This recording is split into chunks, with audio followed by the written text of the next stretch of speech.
itu habis sholat sunnah fajar, sebelum sholat subuh, subhanallah bihamdi, subhanallahil azim, astagfirullah 100 kali, ya sudah saya jalani loh Bib. Duha, ya sudah saya jalani loh Bib. Sholawat munjiah, ya sudah saya jalani Bib.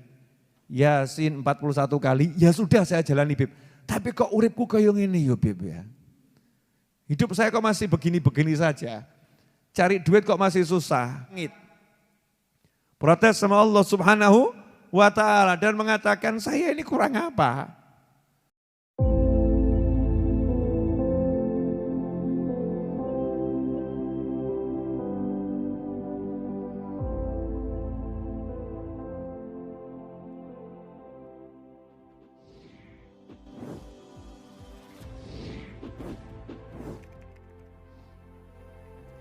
Beliau SAW mengasih informasi, langit ini berkereotan seperti udah mau rubuh, ya seperti mau rubuh.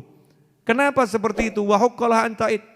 Dan layak langit ini berkereotan, karena tidaklah di langit itu ada satu tempat yang jaraknya 4 jari, kecuali di situ diisi malaikat yang rukuk maupun sujud.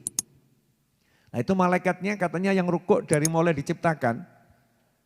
Kalau kita bayi lahir gitu ya, bayi lahir nangis. 2 tahun tuh rajin nangis itu ya. Agak besar dikit mulai bisa ngomong ya. Nangisnya sama teriak. Manggil ibunya atau manggil ayahnya ya. Nangisnya seperti itu. Pinter nangis. Nah ini malaikat sejak gitu ya, sejak diciptakan tuh. Sejak lahir muncul tuh malaikat. Kalau yang tugasnya rukuk terus sampai nanti hari kiamat. Yang tugasnya sujud terus sampai hari kiamat. Yang tugasnya zikir terus sampai hari kiamat. Yang tugasnya sholawat, itu sholawat terus sampai hari kiamat. Dan setiap malaikat yang rukuk dan sujud, itu juga sholawat terus pada Nabi Muhammad SAW. Nah nanti di hari kiamat, begitu kiamat itu datang selesai, malaikatnya yang rukuk, yang sujud, ini kemudian semua mengucapkan kalimat yang sama, kalimat tasbih. Subhanaka.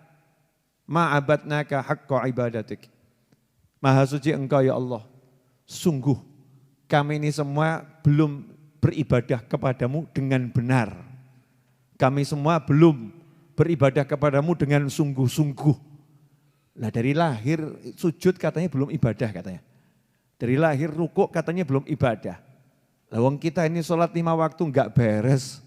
Khusyuknya yang enggak khusyuk. Ya. Bahkan kalau jamaah imamnya lama dikit itu komplain dalam hati, Jumat depan ganti saja imamnya. Ya ini kalau Jumatan tuh imamnya kok rakaat pertama bacanya kepanjangan, Al-Baqarah misalnya begitu ya. Rakaat kedua yang baca Al-Imran, yaitu insya Allah Jumat depan itu enggak pakai pemungutan suara, mungkin jamaahnya demo kali ya. Demonya mungkin pakai pesan di WhatsApp ngomong sama takmirnya, tolong imamnya diganti. Jumat depan yang kulhu sama ina atau ina saja. Yang pendek-pendek saja kita loh ya, enggak orang lain. Nih kalau orang lain mungkin kuat ya, orang lain mungkin kuat. Tapi kalau kita begitu, enggak bisa diajak ibadah maksimal kuat-kuatan gitu, mundur. Udah, jangan-jangan gini. Nah yang begitu kok kemudian mau protes ke langit. Protes sama Allah Subhanahu wa ta'ala dan mengatakan saya ini kurang apa? Habib kok tahu begini? Lah ini pesan WhatsApp yang masuk ini banyak yang keluh kesah begitu. Bib, zikirnya udah saya jalani loh Bib. Itu habis sholat sunnah fajar, sebelum sholat subuh, subhanallah bihamdi, subhanallahil azim, astagfirullah 100 kali, ya sudah saya jalani loh Bib. Duha, ya sudah saya jalani loh Bib. Sholawat munjiah, ya sudah saya jalani Bib. Yasin 41 kali, ya sudah saya jalani Bib. Tapi kok uripku kayak gini ya Bib ya. Hidup saya kok masih begini-begini saja. Cari duit kok masih susah. Kok masih seret. Utang kok enggak lunas-lunas.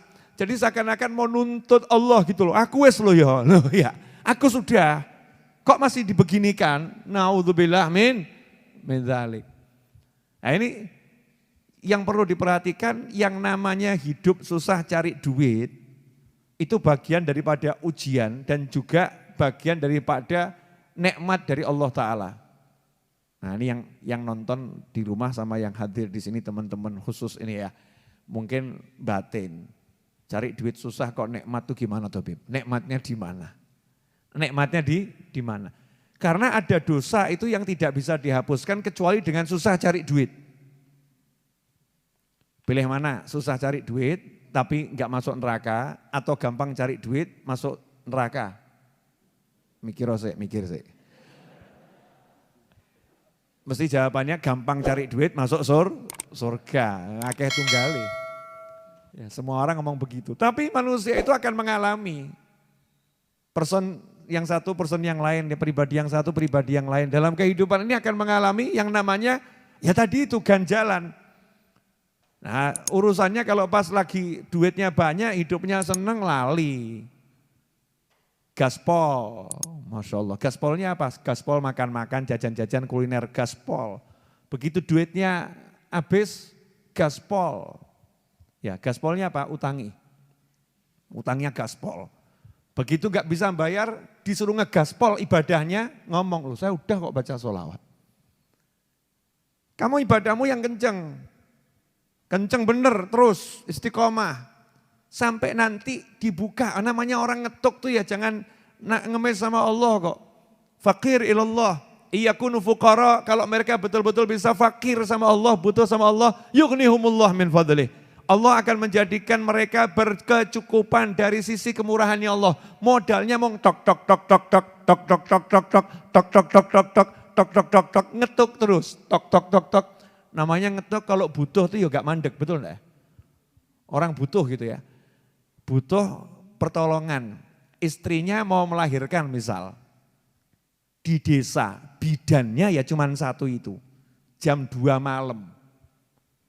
Apa kira-kira begini, tok tok tok tok, assalamualaikum, Bu Bidan, please help me, tok tok tok, assalamualaikum.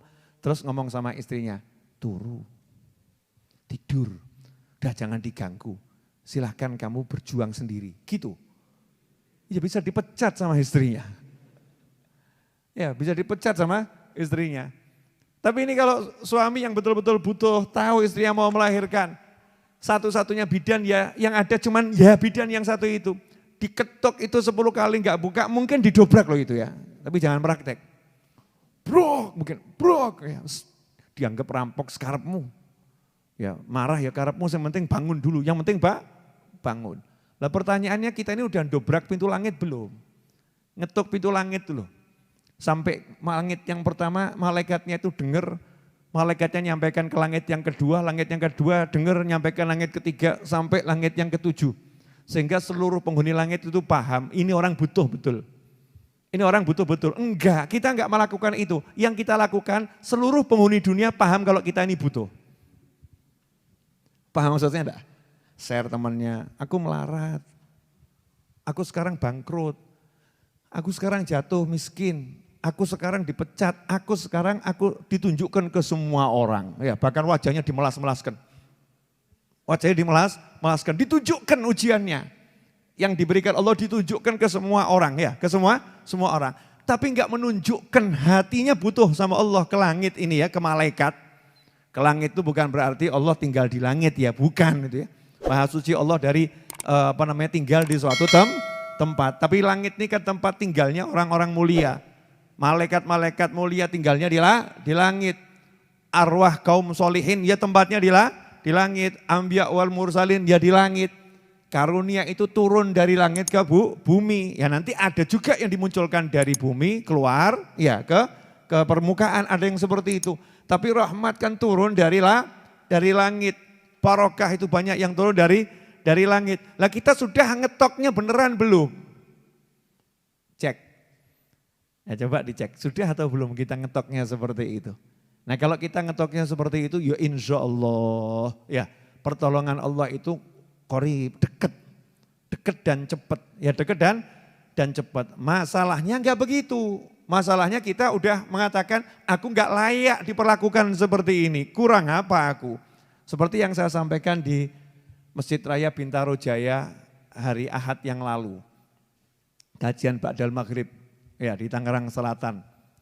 Saya kan ngomong di situ, kalau ada orang ngomong aku kurang apa. Ini contoh ya untuk ibu-ibu. Banyak pesan WhatsApp yang masuk juga dari ibu-ibu. Itu kan ngeluh perilaku suaminya. Suami saya begini, Bib, suami saya begini, suami saya begini. Saya kurang apa? Saya jawab, coba mulai diukur, kurangmu apa? Mungkin kurang pakai jilbab. Jadi kalau nggak pakai jilbab itu kurang banyak atau kurang dikit?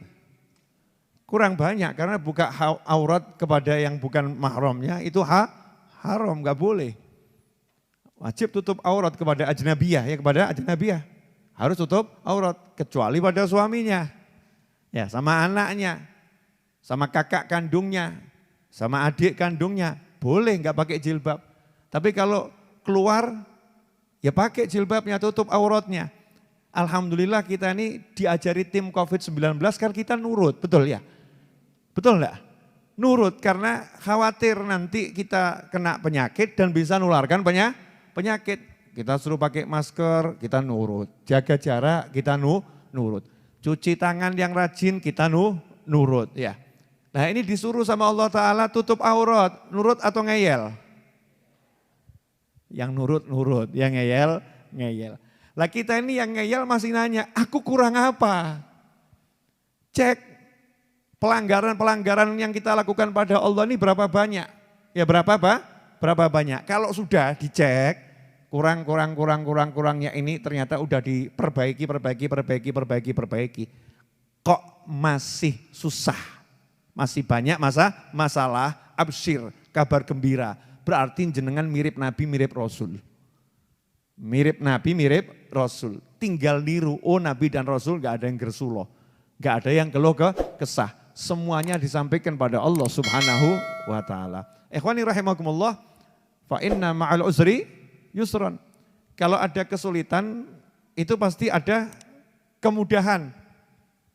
Kemudahannya itu dua, bukan satu. Jadi kalau ada kesulitan, itu pasti setelah itu ada kemudahan dan kemudahan. Kalau ada rezeki seret, kalau kita takwa betul, maka setelah itu akan ada rezeki lancar dan grojok. Ya lancar dan grojok. Syaratnya yaitu ya, takwanya benar, enggak keluh kesah.